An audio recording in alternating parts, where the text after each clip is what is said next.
flow of energy. And that's what I'm radiating here with you guys today. Love, energy, here we are. With people who look like us, people who don't look like us, people who believe in the things that we believe in, and people who do not. And I'm here to respect you as my brother and sister, white, black, Latino, transgender, anyone from the LGBTQ community. We're here to support you.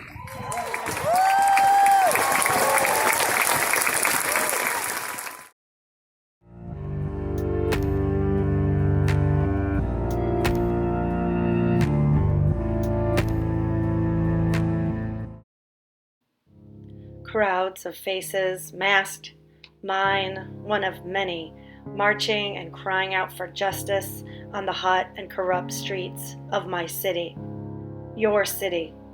All our cities erupt with passion and pounding of fists. Black Lives Matter. My lips purse behind shield. I exhale. I can't breathe. An ironic reminder of a life extinguished. Lives, multiple. Too many to count, too many to name, and my white skin mars me to blame.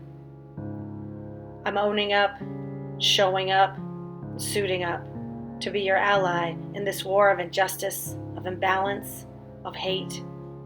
If I can only recruit some more white allies along the way, to stomp in the streets, to read the books, to hand over our power, beheld in the looks of our light eyes and fair skin, we need to topple it down in order to begin. So go Silent Sam and all you represent, because we're here on the streets, loud and vehement.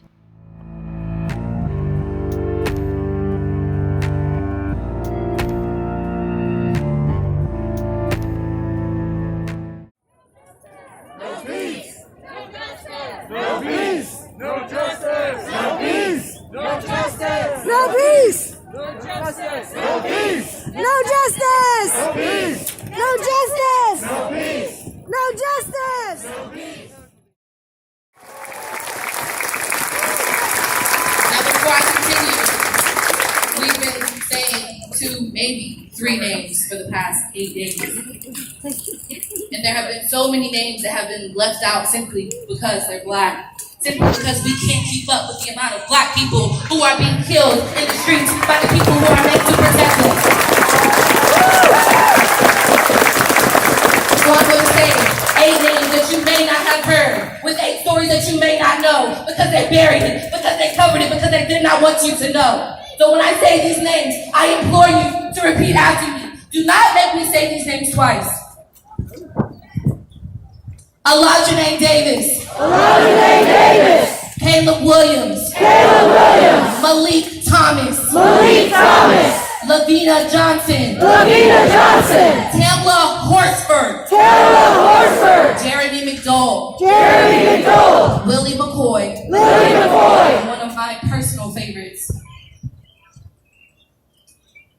A friend of my very own family who was shot by plainclothes cops on his very own porch in Columbus, Ohio, in 2017. His name was Henry Green. Can we say Henry Green? Henry Green! These are the names of the people that you were not supposed to know. These are the names of the people that they did not want you to see. The stories they did not want you to hear. Why? Because it is dangerous what we do when we get together. There is power in numbers.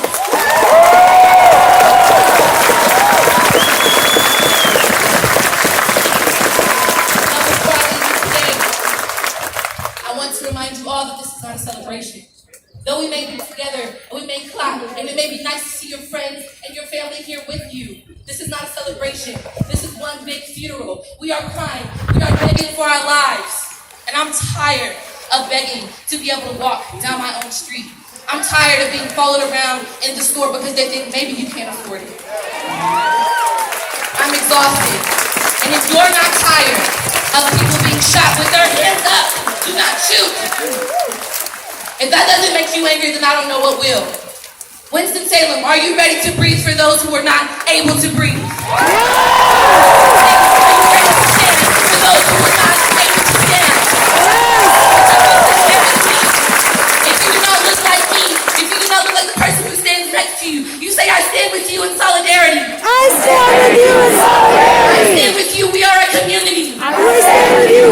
community. No justice. No justice. No justice. No peace. No justice. No peace. No racist. Police. All power to the people.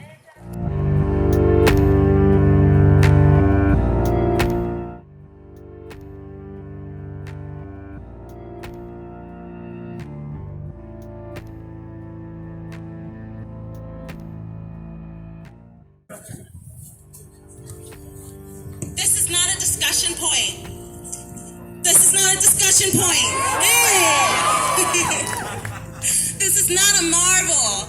An actual discussion point is last time we were here, which was 4 years ago if you guys were out here, 2016 for Black Lives Matter. We were out here, and what were we? We were peaceful.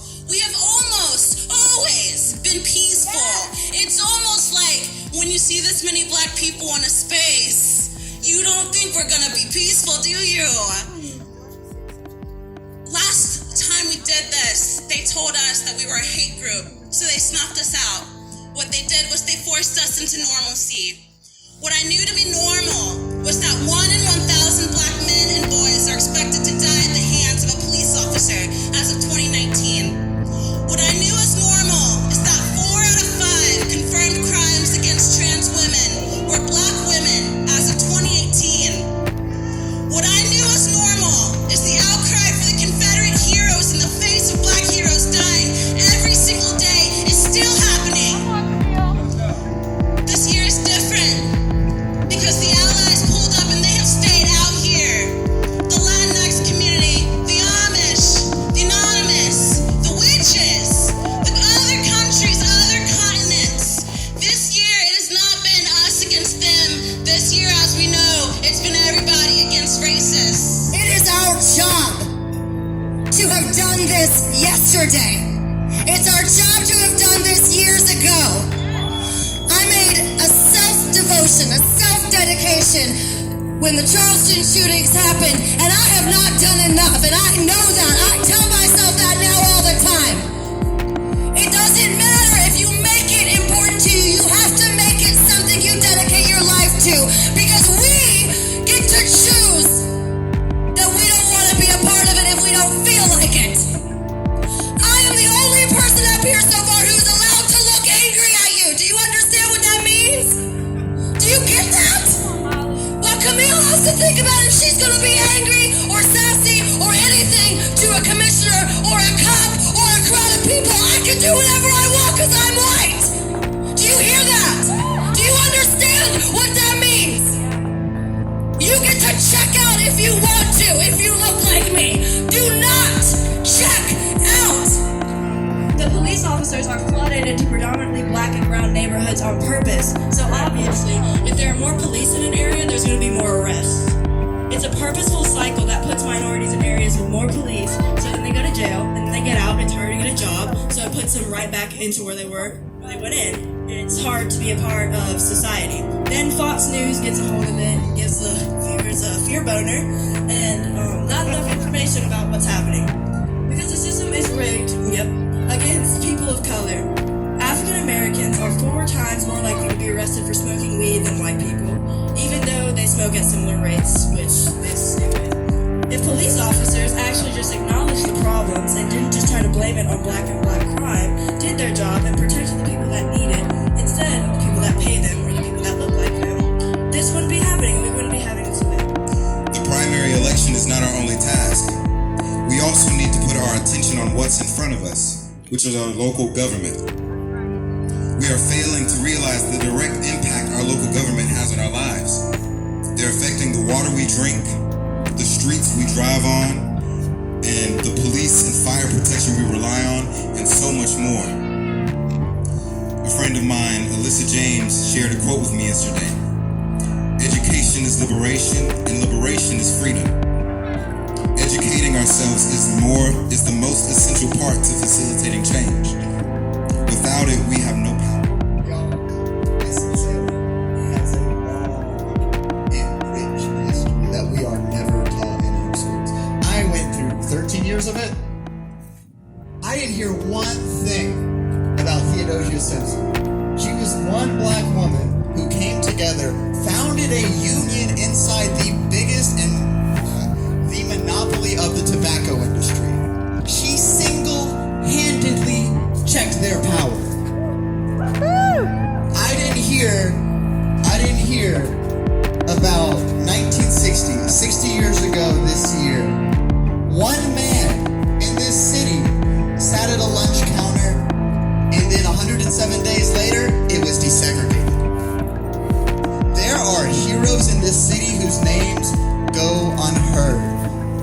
y'all ever heard of the Black Panther Party of Winston Salem? Well, for a little, I guess, history lesson here, I hate to be the teacher when I'm actually the student, but the Black Panther Party of Winston-Salem was actually nationally and internationally recognized and given countless awards because, you want to know what they did? They weren't terrorists as the FBI would say, or the media would say. They gave kids free breakfast. They gave poor people free ambulance rides. An ambulance ride today costs like $2,000.